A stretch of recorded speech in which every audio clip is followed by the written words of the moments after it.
Hi everyone, welcome to the Changing Room 21-Day Yoga Challenge. Today we're looking at bridge pose, Setu Bandha, also called Setu Bandha Sarvangasana for the long version. This is what bridge pose looks like. Starting from the ground, the shoulder blades are very, very flat and the feet are very flat too. The hips lift up, so there's a nice long line of energy from that nice wide chest all the way to the knees. The hips are nice and level, so that is to say they're both evenly lifting up into the air. He's got a yoga block underneath him, which is a lovely way to practice this pose passively.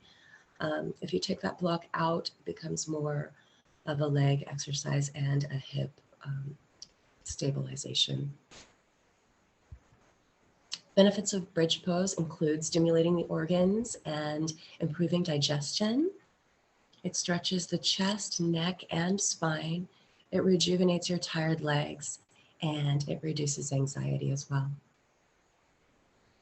Here are the instructions for bridge pose, but I will walk them through you with a physical demonstration in just a moment. So if you need these and want to run through them, please pause the recording and check it out.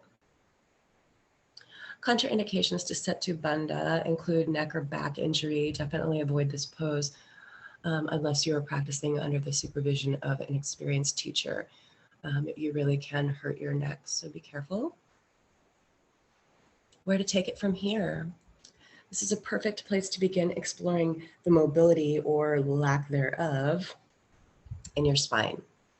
It's an approachable back bend that you can intensify by lifting one leg up if you want, then the other.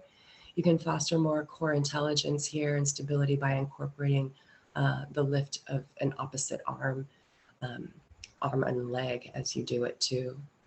This pose has great effects on the mood, as do a lot of back bends, so its therapeutic potential is pretty high, Setu Bandha. Take this pose with you just about anywhere. Build bridges anywhere you can. Let's take a look at it in our own bodies and see what we can do. So, bridge pose. The way we do this one is beginning on our back. Come to your back and bend your knees. Bring the soles of the feet to the mat and your knees point straight up in the air.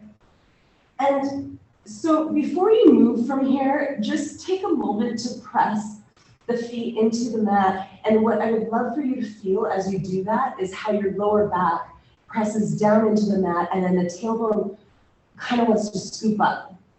And then what you're going to do is just maintain that motion. So you're going to press the feet down, peel the spine up off the mat.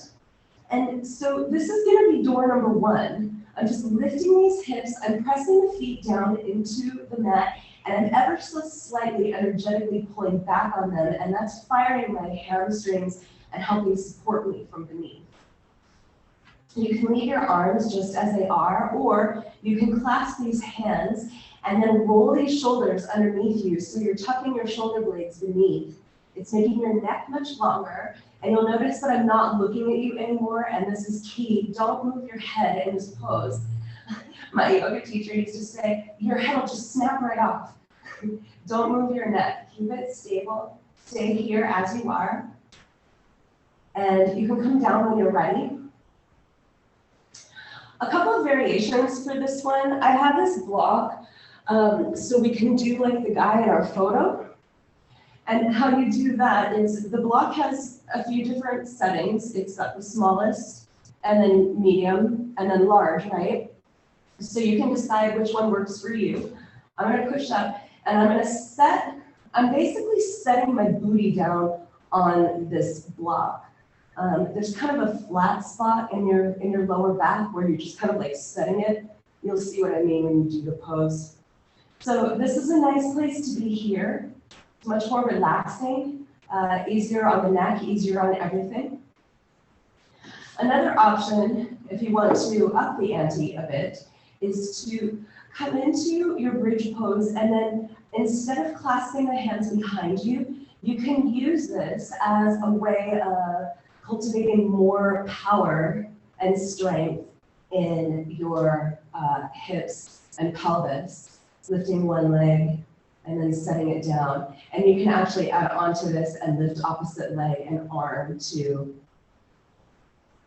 This will help stabilize your pelvis and develop the stabilizing muscles that are needed for better balance.